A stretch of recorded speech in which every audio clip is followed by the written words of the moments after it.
Hi all. Today we are going to discuss about equation of continuity. There are equation of continuity in many fields. All these equations of continuities are examples for conservation of energy.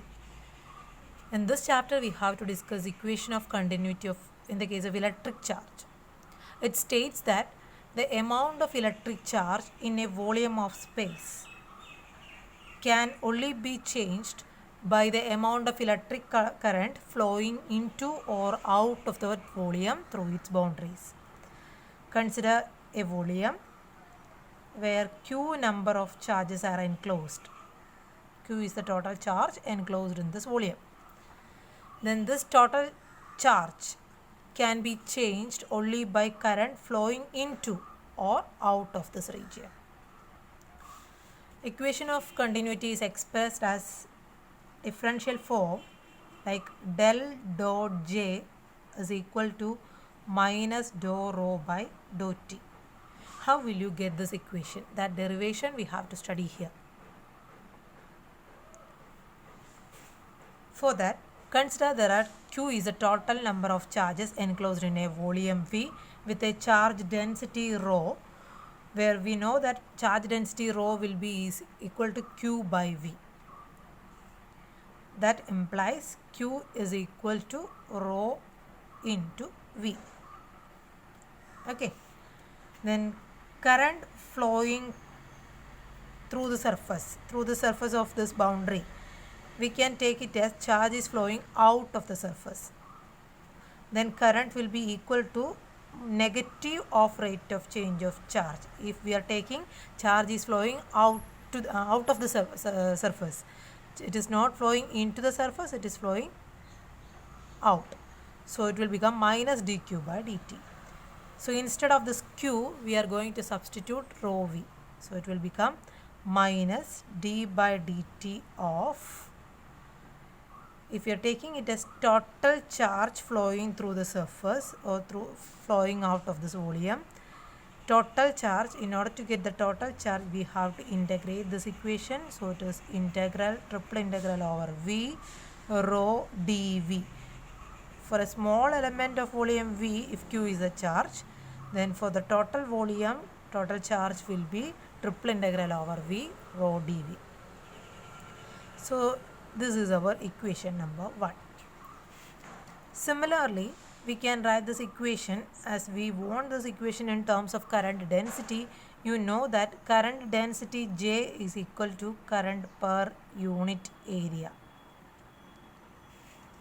So in order to get the total current flowing through the surface of this volume, surface of this cube, we can take it as total current I will be equal to double integral or closed surface integral J dot ds.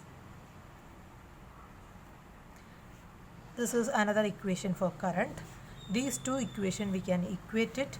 Therefore, closed integral over S J dot ds will become equal to minus d by dt of triple integral over V rho dV. Here this left side we can apply already studied Gauss divergence theorem, which will equate surface integral to volume integral as surface integral over S J dot ds will be equivalent to or equal to triple integral over V del dot J dV. Substituting for this term, you will get it as triple integral over V del dot J dV is equal to minus d by dt of triple integral over V rho dV. If you are taking this differentiation simple operator inside this integration, it will become minus of triple integral over V dou rho by dou t into dV. Here left side is triple integral over V del dot J dV. If these are equal, then without this integration symbol also these quantities should be equal. That is del dot J should be equal to minus dou rho by dou t. That's all. This is equation of continuity in the case of electromagnetism or electric charge. It is related to electric charge, not electromagnetism. So consider a volume V, and we are considering that the charge, number of charges enclosed in this volume is Q. The density of charge can be only changed by adding some charge into it or removing some charges. That means if current is flowing into or out of the region, number of charges may get changed, isn't it? So that equation was given by this. How will you get this equation, or how will you derive this equation? That is given in the steps. Charge density in a medium can be taken as Q by V. If Q is a number of charges enclosed in a small volume dV, then total charge will be triple integral over V rho dV. Then you know that current is minus dq by dt. Why it is minus? If we are considering it as charge is flowing out, current is flowing out of the surface, then it is minus dq by dt. So it will be minus d by dt of triple integral over V rho dV. This is our equation number 1. Again, we can represent current in terms of current density as J equal to I by A. Total current flowing through the surface will be closed integral over S J rho ds. Equating these two equations and applying Gauss divergence theorem to the left side of this equation, we can reduce this equation as del dot J is equal to minus dou rho by dou T. Important equation of continuity in the case of electric charge. Now that section of magnetism is over. Now we are moving on to electromagnetism and Maxwell's equations. Maxwell's equations are very important fundamental equations which can explain all electromagnetic phenomena. Actually, it is not Maxwell who discovered all these laws. These laws are discovered by Gauss, then Ampere and Faraday. Only Maxwell combined these equations and represented it in a definite manner, like in the form of integration, integral symbol with the help of differential equations. Okay, a stationary charge can give only electrostatic field. A steadily moving charge can give magnetostatic field, but a time varying electric current can give both electric field and magnetic field, that is electromagnetic field or electromagnetic waves. So Maxwell's equations give a mathematical summary of electromagnetism. It describes how electric and magnetic field propagate and influence each other. So first Maxwell equation is actually Gauss law in electrostatic. Maxwell's first equation is Gauss law in electrostatic itself, Gauss's law. In electrostatics, there are Gauss's law in electrostatics and in magnetism. So first one is Gauss law in electrostatic. It states that the total normal electric flux, statement is like that, the total normal electric flux through a closed surface is equal to 1 by epsilon 0 times the net charge enclosed by the surface. It is very important that the charge must be inside the surface. It should not be outside the surface. So consider a closed surface which is enclosing a charge Q. Then the total number of normal electric flux passing through the closed surface will be 1 by epsilon 0 times the charge enclosed. But this equation, Maxwell represented this equation not in this manner. He stated it as del dot E is equal to rho by epsilon 0. So how will you reach at this equation from this statement? That is our concern. Or in another way, the same equation can be represented as del dot D is equal to rho. How is it possible? How you will reach at these two equations from the single statement? That is our concern. Okay. You have already studied that electric flux linked with a surface phi E, electric flux is equal to Q by epsilon 0. that is electric flux. What is meant by flux? Already we have discussed. Flux means it is the dot product of a vector field and its surface element ds. That is, phi can be written as it is dot product of a vector field. Vector field which is created by this electric flux is electric field itself. So it will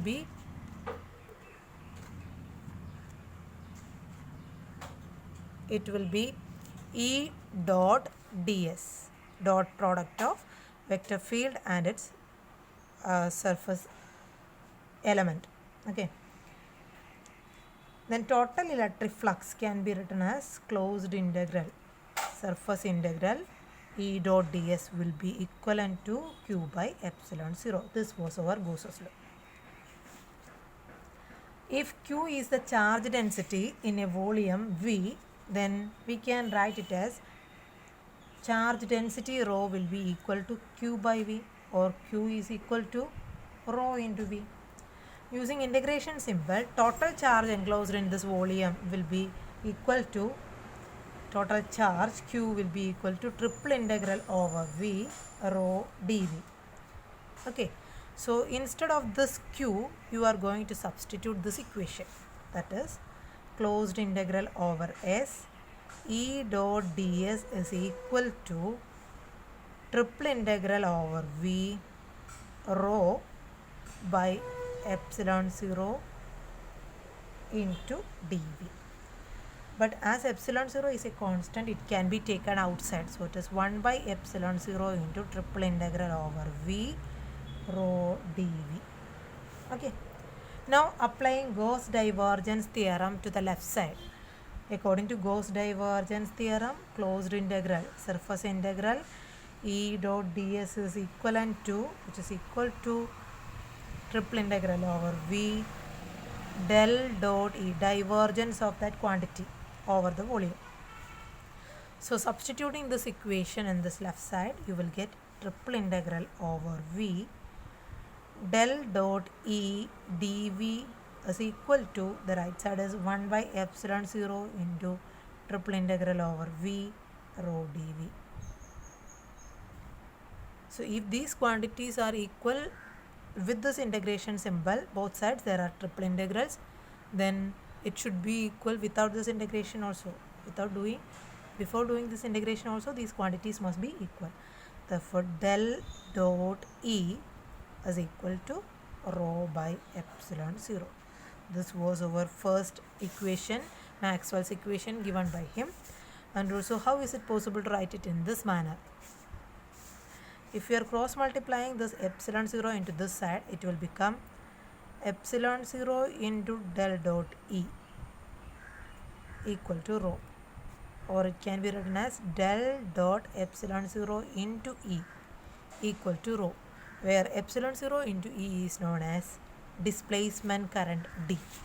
So it can be rewritten as epsilon 0 into electric field E is equal to D, displacement current. It will become del dot D is equal to rho.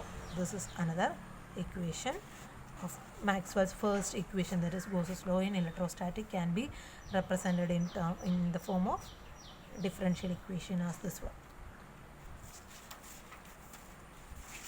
Then comes Maxwell's second law.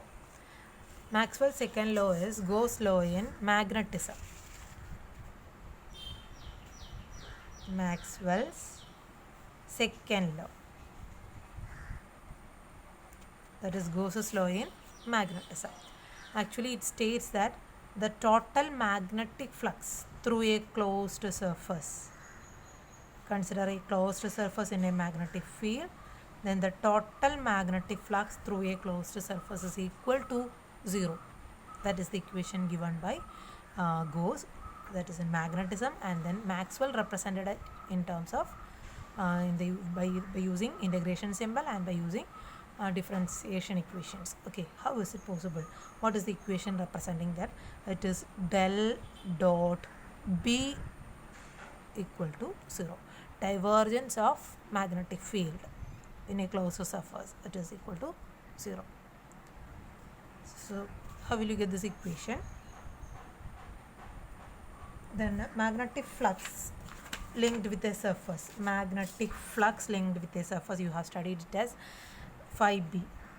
Flux of anything is equal to the field created by the surface, by that quantity, that scalar quantity, into dot product of that one which surface element will give you the flux. So it is 5b equal to b dot ds. Then total flux flowing through the surface will be equal to closed integral over s 5b, which is equal to closed integral over s b dot ds, and the statement is that it will be equal to 0. And how will you get this equation from this one? According to Gauss divergence theorem, again we are substituting Gauss divergence theorem. It will relate surface integral to volume integral. Surface integral of anything can be written as it is equivalent to volume integral of that quantity, the divergence of that quantity, del dot b dv. So substituting this term here, it will become triple integral over v del dot b dv equal to 0. But here you know that triple integral over v dv cannot be equal to 0. It will give the total volume of the surface. Then the only quantity which we can take it as 0 here is